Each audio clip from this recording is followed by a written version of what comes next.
साथियों, आज के इस वीडियो में आप सभी को बहुत बहुत स्वागत है। सभी देशवासियों को नमो बुद्धाय, जय भीम, जय संविधान।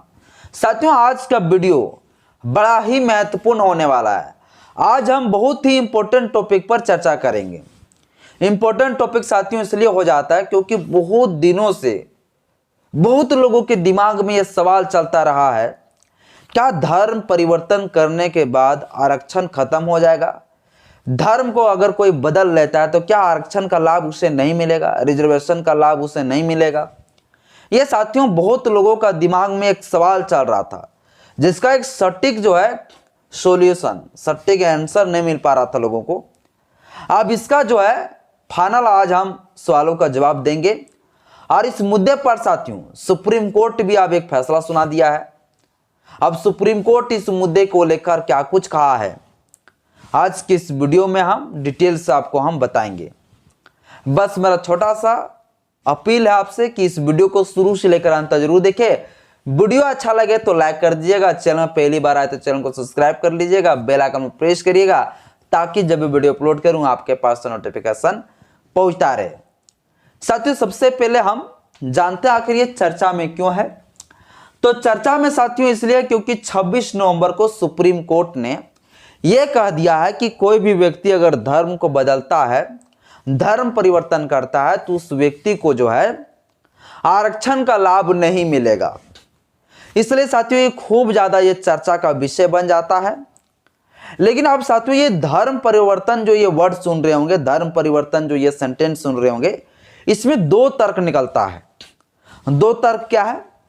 पहला तर्क यह है कि एक ऐसा धर्म जो धर्म में जाति बिल्कुल है ही नहीं, जाति नहीं है, लेकिन वो आरक्षण को लेने के लिए वैसे धर्म को अपना रहा है जिस धर्म में जाति है और जाति के अकॉर्डिंग उसको आरक्षण का लाभ मिल सके। आई होप आप लोग को समझ में आ रहा होगा। भारत के संविधान में बाबा साहब अम्बेडकर जो आरक्षण का जो प्रावधान किए हैं वो 3 तरीके से किया है। 3 लोगों को आरक्षण का लाभ मिलेगा। एक जाति के आधार पर, दूसरा साथियों एक जन्म स्थान के आधार पर जो पूरा पिछड़ा हुआ क्षेत्रों और लिंग के आधार पर। ये 3 बेस पर आरक्षण का प्रावधान बाबा साहब अम्बेडकर जी हमें दिया है। अब जो धर्म परिवर्तन जो लोग कर रहे हैं, इसमें 2 तर्क इसलिए आता है क्योंकि एक वैसे लोग धर्म को परिवर्तन करना चाहता है जो जिस धर्म में वो व्यक्ति है उस धर्म में उसको आरक्षण का लाभ नहीं मिल पा रहा है। जैसे मान लीजिए क्रिश्चियन धर्म में वहां जाति प्रथा नहीं चलता है। जहां जाति प्रथा नहीं चलता हो वहां पर फिर उसको रिजर्वेशन की लाभ नहीं मिलता है। तो वो धर्म वाले व्यक्ति क्या कर रहा है, हिंदू धर्म अपना रहा है। इसलिए अपना रहा है ताकि उसको रिजर्वेशन का लाभ मिल सके। और कुछ लोग ऐसे हैं जो हिंदू धर्म में तो है, लेकिन हिंदू धर्म में जो जाति भेदभाव जो चल रहा है, इसके वजह से उस धर्म में नहीं रहना चाहता है, वो बुद्धिस्ट बन रहा है, कोई और धर्म को अपना रहा है। तो यहां धर्म परिवर्तन करने का 2 तर्क निकल के आता है। एक तो धर्म परिवर्तन वैसे लोग कर रहा है ताकि वो आरक्षण का लाभ ले सके, और एक ऐसे लोग धर्म परिवर्तन को कर रहा है जो जिस धर्म में वह है उस धर्म में जाति भेदभाव छुआछूत चलता है, इसलिए उस धर्म को त्याग रहा है, छोड़ रहा है। तो धर्म परिवर्तन का 2 यहां पर अर्थ निकल रहा है, 2 गो यहां तर्क निकल रहा है। तो ऐसे में सवाल जरूर उठता है, क्या एक वैसे लोग जो आरक्षण का लाभ लेने के लिए सिर्फ धर्म को परिवर्तन कर रहा है, क्या उसको आरक्षण का लाभ मिलेगा या नहीं मिलेगा? या ऐसे लोग जो जाति भेदभाव से उठकर जहां जाति पात भेदभाव नहीं है उस धर्म में जाना चाहता है, तो क्या उनको भी आरक्षण का लाभ मिलेगा या नहीं मिलेगा? ये एकदम गंभीर सवाल है। तो आज इन गंभीर सवालों का जवाब कैसे देंगे, जो सुप्रीम कोर्ट ने भी जजमेंट में सुनाया और भारत का संविधान क्या कहता है, संविधान के पक्ष में आपको सुनाएंगे, एकदम सटीक आंसर आपको हम देंगे। बस वीडियो को देखते रहिए। सबसे पहले साथियों अब थोड़ा हम जान लेते हैं कि आखिर ये धर्म परिवर्तन को लेकर, आरक्षण को लेकर मुद्दा सुप्रीम कोर्ट तक पहुंचा कैसे। साथियों पुडुचेरी का रहने वाली एक लड़की, जिस लड़की का नाम है सेल्वा रानी, सेल्वा रानी को नौकरी लगने वाली थी, सरकारी नौकरी। सभी एग्जाम जो है वो क्वालिफाइड हो चुकी थी, समय पास कर चुकी थी। फाइनल जब नौकरी होने लगती है तो उस समय क्या होता है, डीबी होता है, डॉक्यूमेंट वेरिफिकेशन होता है। जब डॉक्यूमेंट वेरिफिकेशन होने लगा उस समय इस लड़की को जो है डीबी के दौरान, डॉक्यूमेंट वेरिफिकेशन के दौरान इसे छांट दिया। और छांट इसलिए दिया क्योंकि ये लड़की जो दावा कर रही थी कि हम अनुसूचित जाति से आते हैं, वो अनुसूचित जाति से थे ही नहीं। इसलिए साथियों सरकार ने कहा कि देखिए आप जो है अनुसूचित जाति के अंतर्गत नहीं आते हैं, हम आपको रिजर्वेशन के अंतर्गत नहीं रखेंगे और हम आपको जो आरक्षण के तहत नौकरी नहीं दे सकते। और ये लड़की जो है सलवा रानी, इनका मानना था कि नहीं, हम जो है अनुसूचित जाति से आते हैं, मुझे आरक्षण का लाभ मिलना चाहिए। ये दावा कर रहे थे कि हम जो वलवन जाति से आते हैं, जो शेड्यूल कास्ट के अंतर्गत आता है। लेकिन सरकार का कहना था कि नहीं, आप शेड्यूल कास्ट के अंतर्गत नहीं आती है क्योंकि आप जो है हिंदू धर्म को नहीं मानते हैं, आप जो है क्रिश्चियन धर्म को फॉलो करती है, इसलिए हम आपको नहीं मानते हैं कि आप जो है अनुसूचित जाति से हैं। और जब आप हिंदू धर्म को मानती ही नहीं है तो फिर आप शेड्यूल कास्ट में रहेंगे कैसे, और जब शेड्यूल कास्ट में नहीं है तो आपको आरक्षण का लाभ मिलेगा कैसे। और यही कहा के साथियों सरकार ने उसे नौकरी देने से रोक दिया। और जब रोक दिया तो ये लड़की जो है लाभ लेने के लिए ये पूरा मद्रास हाईकोर्ट रुक कर गई। अब मद्रास हाईकोर्ट गई तो मद्रास हाईकोर्ट में याचिका में कि नहीं, हमको जो है आरक्षण का लाभ चाहिए और सरकार मुझे जो है आरक्षण का लाभ नहीं दे रहे हैं, मुझे रोक रहे हैं नौकरी से।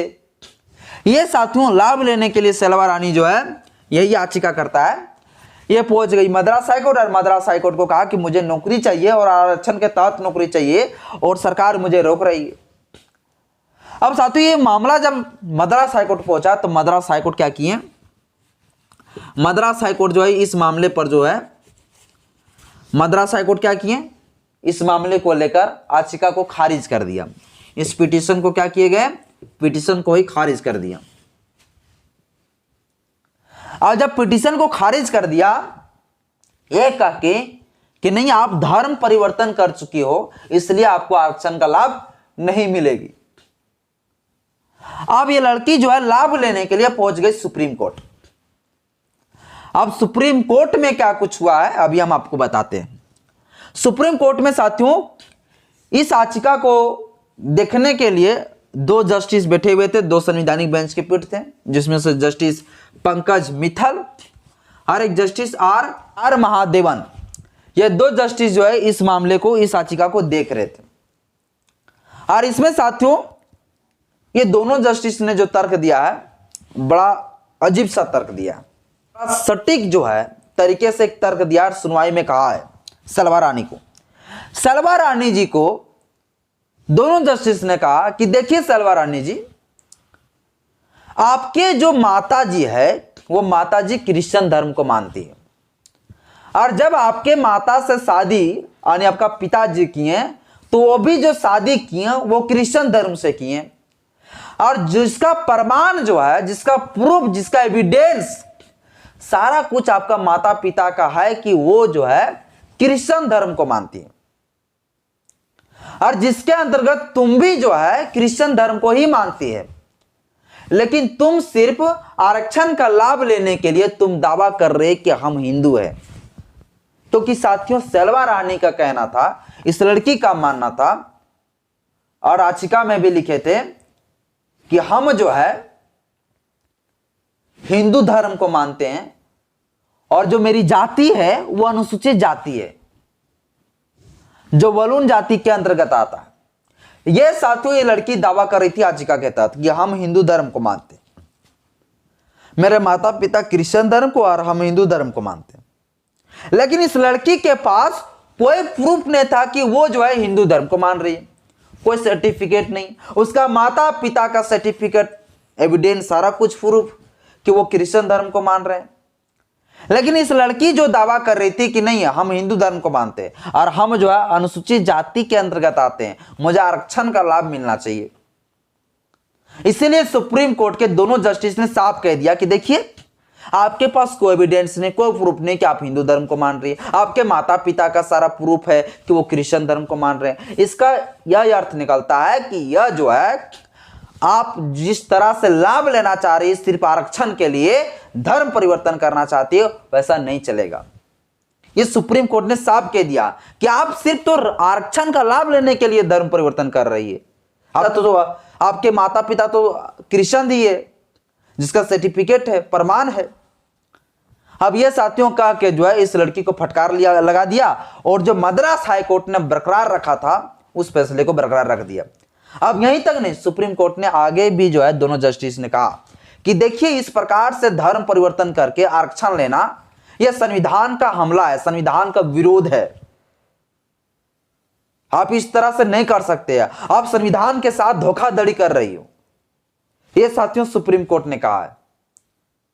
आप सिर्फ इस मनसे से धर्म को परिवर्तन नहीं कर सकते हैं कि हमको आरक्षण का लाभ लेना है। यह साथियों दोनों जस्टिस ने तर्क दिया और उन्हें आरक्षण देने से रोक दिया।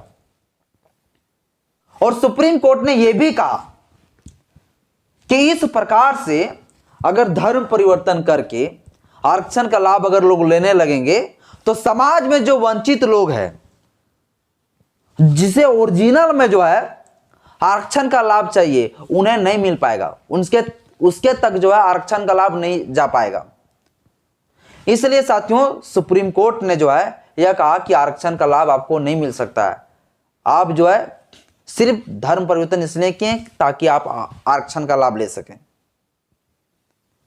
और आगे साथियों दोनों जस्टिस ने यह भी कहा कि ये भारत का संविधान ये सबको इजाजत देता है कि सभी लोग जो है अपने अपने अनुसार से धर्म परिवर्तन कर सकता है, लेकिन कुछ कुछ धर्म में ऐसा है कि वो धर्म अगर आप अपना लेते हैं तो उस धर्म आने के बाद आपका जाति का जो है आधार है वो खत्म हो जाता है, और जब जाति का आधार खत्म हो जाता है तब आप आरक्षण लेने का योग्य नहीं माने जाएंगे। ये साथियों सुप्रीम कोर्ट ने बहुत ही जबरदस्त बात बोल दी है।